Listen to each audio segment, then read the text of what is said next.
এই যে আমাদের ছোট ভাই চাকু মারছে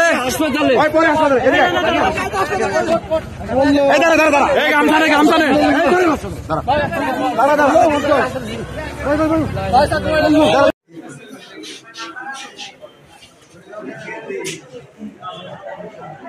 আপনার বাসা কোথায়? আপনার কি করেন আপনি? আমি হচ্ছে দোকানে কাজ করি। আচ্ছা, কি আছে বলেন তো? বিষয়টা হচ্ছে আমরা জিকর কাছে গিয়েছিলাম আমাদের হুজুরের কাছে, আতাউর রহমান বিক্রমপুরী হুজুরের কাছে। যাওয়ার পরে জিকর কাছে আছে আপনার উপজেলা কমপ্লেক্স, ওখানে হুজুর ছিল। ওখানে হুজুর থাকা অবস্থায় হুজুরকে আক্রমণ করেছিল কিছু লোক। আক্রমণ ঠেকাতে গিয়ে হচ্ছে আর কি মারামারিটা হয়েছে। কখন আছে এটা? এটা হচ্ছে আপনার 7টা থেকে না? তারপরে কি যেগুলো সোজা যশোরে নিয়ে চলে আসছেন না? ওখান থেকে না, ওখানে যেগুলো স্বাস্থ্য কমপ্লেক্সে নিয়ে গেছেন, ওখান থেকে রেফার করছে। আচ্ছা, কারা এটা বলতে পারেন? এটা হচ্ছে কারা আমি তো চিনি না। এটার মধ্যে সম্ভবত আওয়ামী লীগের মাস্ক পরে আসছিল, মাস্ক পরে লাইট অফ করে দিয়েছে, লাইট অফ করে দিয়েছে। আমাদের সাথে গন্ডগোল করেছিল, আমরা থামাচ্ছিলাম, আমাদের ভিডিও করতে দেয় নাই, লাইভ বন্ধ করতে বলছে বিভিন্ন এইসব বলে। তারপরে তারা কোনো কারণ ছাড়া হঠাৎ করে মারামারি, আমরা থামাচ্ছিলাম, থামছে না, তারপরে এক ভাইকে তাদের বডি ল্যাঙ্গুয়েজটা এমন ছিল যে তারা এসব আক্রমণই করতে আসছে। মাস্ক পরে আসছিল, লাইট অফ করে কতজন ছিল? তাপ 30 জন।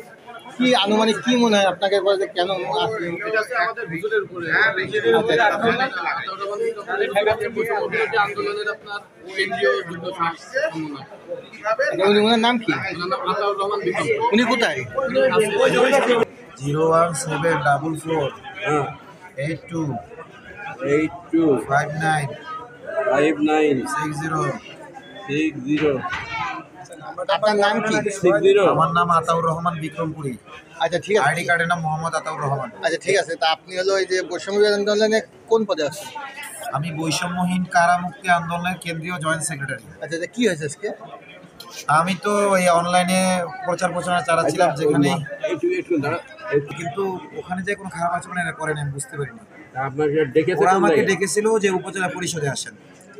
তখন আমি যেহেতু এদেরকে চিনি না, আবার মনে করতেছিলাম যে সারা দেশ থেকেই তো আমার কাছে ফোন আসতেছে, কলস আসতেছে যে হুজুর অমুক জায়গায় লোক পাঠান, অমুক জায়গায় মুজিবের ছবি আছে, অমুক জায়গায় মূর্তি আছে। আমি স্ট্যাটাস দিচ্ছিলাম, কারণ আমাকে সম্ভবত ওরা কলিহাট থেকে ফলো করছে। আমাকে আমার বন্ধু অসুস্থ অবস্থায় নিয়ে আসতেছিল আমাকে। হ্যাঁ, আমি অটোতে করে আসতেছিলাম কিসের থেকে, যশোর থেকে। অটোতে জিকর কাছে ওই যে কি আলিয়া মাদ্রাসার ওখানে নামছি, হেঁটে গিয়েছি ওখানে। আমাকে আমার বন্ধু ধরে মাদ্রাসার একটা চেয়ার নিয়ে মাঠে বসছি, বসে ওরা আমাকে ওই বিকেলবেলায় বলতেছে চলেন। আমি বলছি দেখেন আপনাদেরকে তো আমি চিনি না, আমার পরিচিত টিম আসতেছে, আপনাদেরকে আমি যাবো, বুঝতে পারছেন? আপনাদেরকে অবিশ্বাস করি না আমি। না না না, আমি বলি আমার পরিচিত ভাইরা বলতেছে হুজুর যে কেউ ডাকলে আপনি যাবেন না, আপনি এক জায়গায় অবস্থান করেন, আমরা আসি। আমি যশোরে যারা বৈষম্য বিরোধী আন্দোলনের লোক তাদেরকে ফোন দিয়েছি, যশোরের যারা সমন্বয়ক না, বাকি এরা শুরু থেকে আন্দোলন ছিল, এমন একজনকে ফোন দিয়েছি। ওই ছেলেটা বললো ওরা কালকে যশোরের মূর্তিগুলো ওরাই ভাঙছে। ওরা বললো যে হুজুর আমি তাহলে ওই কেন্দ্রীয় মানে যশোর কেন্দ্রে যারা আছে ফোন দিই। তখন তারা যখন ফোন দিল তখন বললো যে ভাই যশোরের একটা টিম ওখানে যাওয়া দরকার। আমি যশোর থেকে জিজ্ঞাসা আসতেছিলাম। আচ্ছা, ওরা কতজন ছিল? হ্যাঁ, কতজন ছিল? হ্যাঁ, কতজন ছিল ওরা? ওরা টোটালি 15 থেকে 20 জন ছিল, আমি তো গুনি না।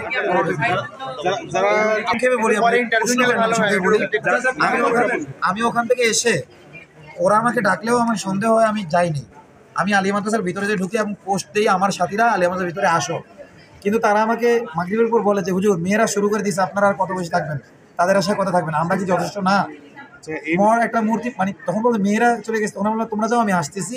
ওখানে কি মূর্তি আছে ওই আলিয়া মাদ্রাসার? আছে মূর্তি বলতে ওই যে ছোট মানে ওই দেয়ালে মোরাল ডাইরেক্ট মূর্তি না, ওই টাইলস দিয়ে যেটা করে, টাইলস দিয়ে ওইটা।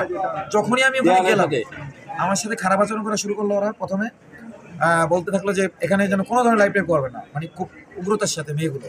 তখন আমি ভাবলাম যে তোর মাস্টার্স পড়া এসে পর্দানিসীন হবে হয়তো। আর ওদের ওই যে স্কুল কলেজে মেয়েরা যেই টাইপের বোরকা পরে আর কি, শতভাগ পর্দা হয় না, মানে যেটুকুই হয় ওই টাইপের বোরকা পরা, মাস্ক লাগানো মুখে। হ্যাঁ, কারো হিজাবও ছিল। ভাই আপনাকে কতক্ষণ আগে মারছে?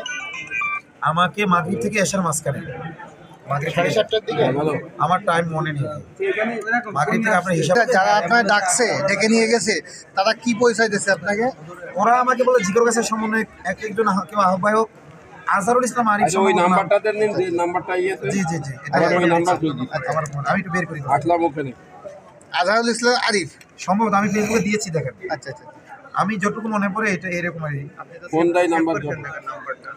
আমি একটু বের করে দিতে হবে এর মধ্যে অনেক কল আছে তো আর দ্বিতীয়বারে কল আমি রেকর্ড করেছি কোথায় কোথায় ব্যথা লাগছে আপনার? এই বিষয়টাকে আচ্ছা নাম্বারটা একটু দেন। আমি ভাবছি ঘুষি মারছে অন্ধকার তো নাম্বার যখন বলছে হুজুর দেখলাম আমার হাতে তখন আমি মোবাইল লাইট চালু করছি দেখছি যে কি নাম্বারটা দেন একটু। আর ওরা আমাকে বারবার বলতেছিল হুজুর আমরা ভাঙচুর করি কিন্তু আমরা লাইভ করবে না লাইভ করতে দেয়নি আমাকে হত্যা করার জন্য আমি শুরু থেকে লাইভে আসতে সময় করতে দেয়নি আমার নাম্বার না আপনার নাম্বার না, ওই যে নাম্বার থেকে বের আপনার করে দেবো বের করে দেবো 2 আছে মোহাম্মদ না ওটা